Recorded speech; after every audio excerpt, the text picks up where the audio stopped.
tonight is the second part, and it's about surviving the storm, and it is when all hope is lost. We were studying in Acts 27, verses 20 through 44. We were actually reading that whole story of the trouble that Paul went through when he was being carried captive to Rome. He was in Caesarea, and they said, "Do you want to go to Jerusalem?" And he said, "I'm in Caesar's court. I want to go to Caesar." So instead of going to Jerusalem, he went the 3,000 plus miles to Rome. That's a long, hard journey, and they came in to the storm, and the storm got worse. Start with verse 20 here.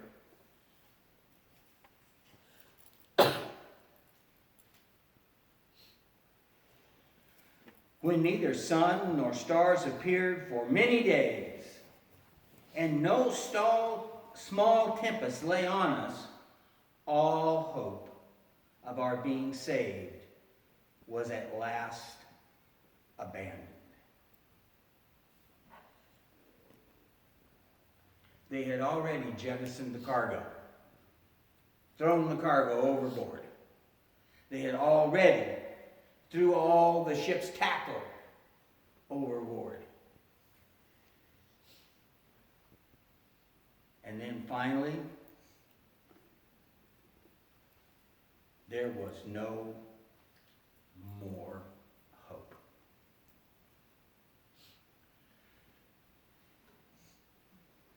We all go through storms. We talked about this morning. I don't know, some of us may be in those tonight. And sometimes those storms get to where you have lost all hope. There is no way out. That happens. But when that happens to you, we want to remember the things that we can learn from Paul's experience.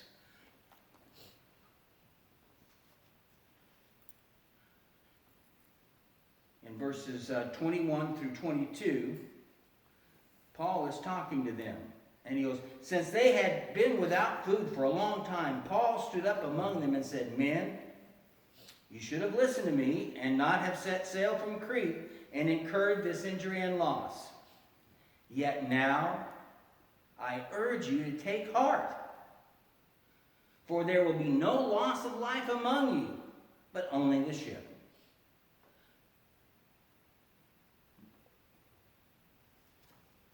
Wow. It would have been better if you paid attention and stayed there. Not only would their lives not be in jeopardy, but they'd already run out of food. But they already lost all the cargo. You remember, it was the ship's owner that said, "We need to go." Well, he said, "We're going to lose the ship. We've already lost the cargo. We'll be alive." So it would have been a lot better for everybody to stay there. They had made the wrong decision. Then in verse 23, Paul goes on and he goes, "For this very night there stood before me an angel of God, to whom I belong and whom I worship." He's saying, in the middle of this disaster, where we could very easily all lose our lives. I'm telling you, we're not gonna, but we could. We're in that where you think we're all gonna lose our lives. We're gonna die. He goes, "An angel of the God to whom I belong and whom I worship." He stood there with me.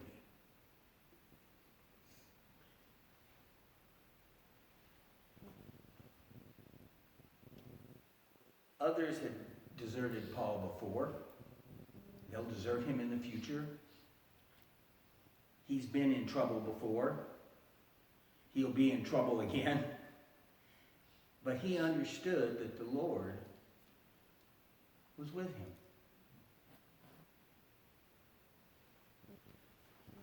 And he, in telling them that, he actually was reminding them of Psalm 16:8, which says, I have set the Lord always before me, because he is at my right hand, I shall not be shaken.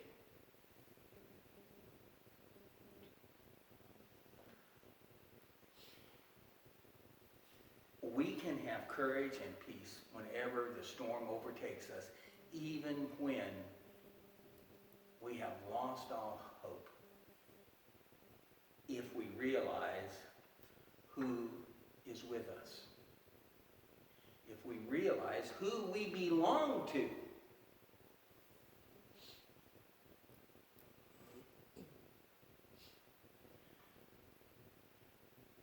We all have possessions, don't we?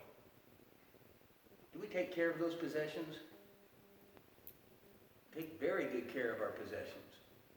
Well, imagine that the Almighty God who created the heavens and the earth, you belong to him. Don't you think he's going to take care of you? If we'll take care of keepsakes and pets and everything else that we own, how much more will God take care of those things that belong to him, especially those that are so precious because of the cost? Because we cost his own son's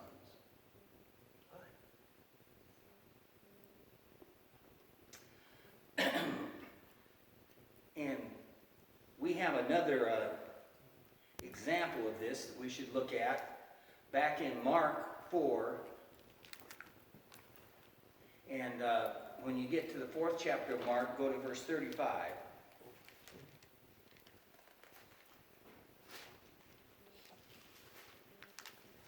On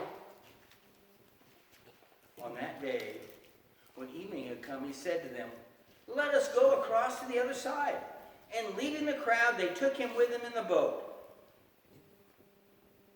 And the other boats were with him, and a great windstorm arose, and the waves were breaking into the boat, so that the boat was already filling. But he was in the stern, asleep on the cushion. And they woke him up, and said to him, Teacher, do you not care that we are perishing? And he awoke, and rebuked the wind, and said to the sea, Peace, be still. The wind ceased, and there was a great calm. He said to them, why are you so afraid? Have you still no faith? Why are we afraid when the storms of life crash about us? If we had faith, we would know who's in the boat with us. We'd know who's standing beside us. We would not be afraid.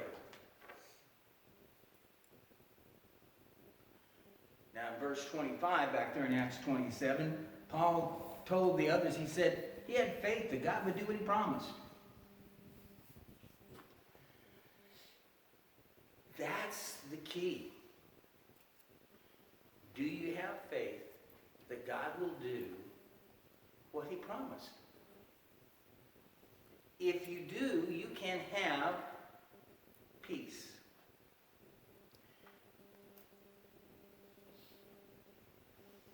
God had told Paul that he was going to stand before Caesar and bear witness in Rome. He knew he was going to go there. He knew he would not die on that boat. And he knew that since God had told him that the people with him would be spared, they wouldn't either.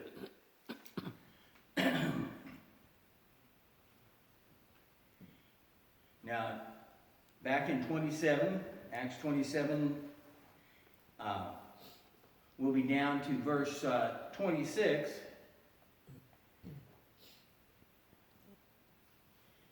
Told him there are going to be some problems. He goes, but we must run aground on some island. Not good. It's not going to be easy.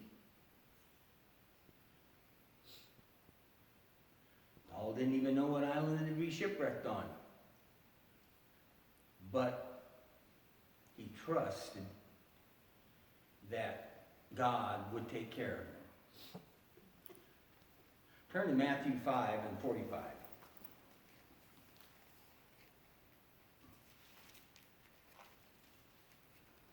As you get the 5th chapter of Matthew, you turn to verse 45.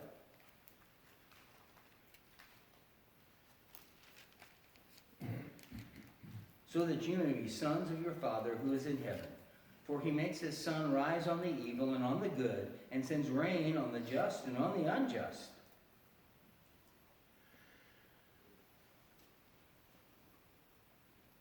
You might be harmed in the storm.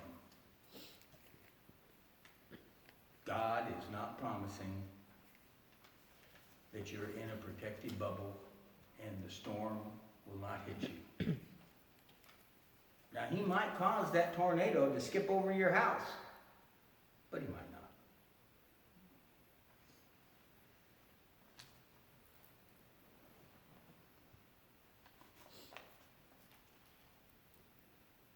You can be an influence even in the storm. In verses 27 through 32 of that story, Paul kept the sailors from escaping the ship. They wanted to escape. They started lowering the boat down, and he had the centurion told them, and so they cut the ropes, and the little boat went away. He was a calming force. He took time to thank God, and he told them, time and time again, God would take care of him. He was a calming force in the storm.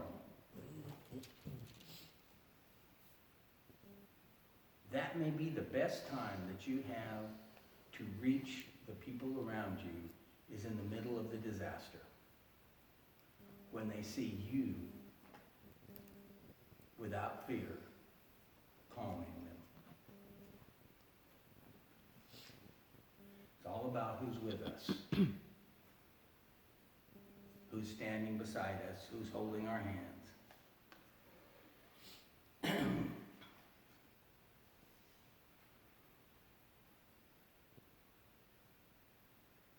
Very good friend of mine, a preacher, once said when people said, "Why me?" He said, "Why not you? Why not?"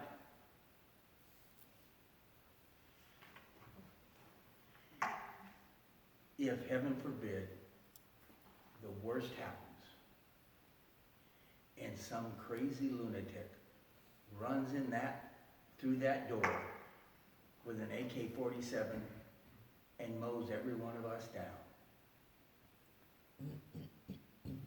I know where I'm going. Do you know where you're going? Who cares? Got the fast pass. That's what's important to realize, is that God, who is in charge of the spiritual things, is on our side, and that's all that matters. We can lose our houses. We can lose our jobs. We can even lose our lives. But we've lost nothing. Because we're on a journey to heaven. It does drive me crazy that it's still really hard to get Christians to understand that death is not a bad thing.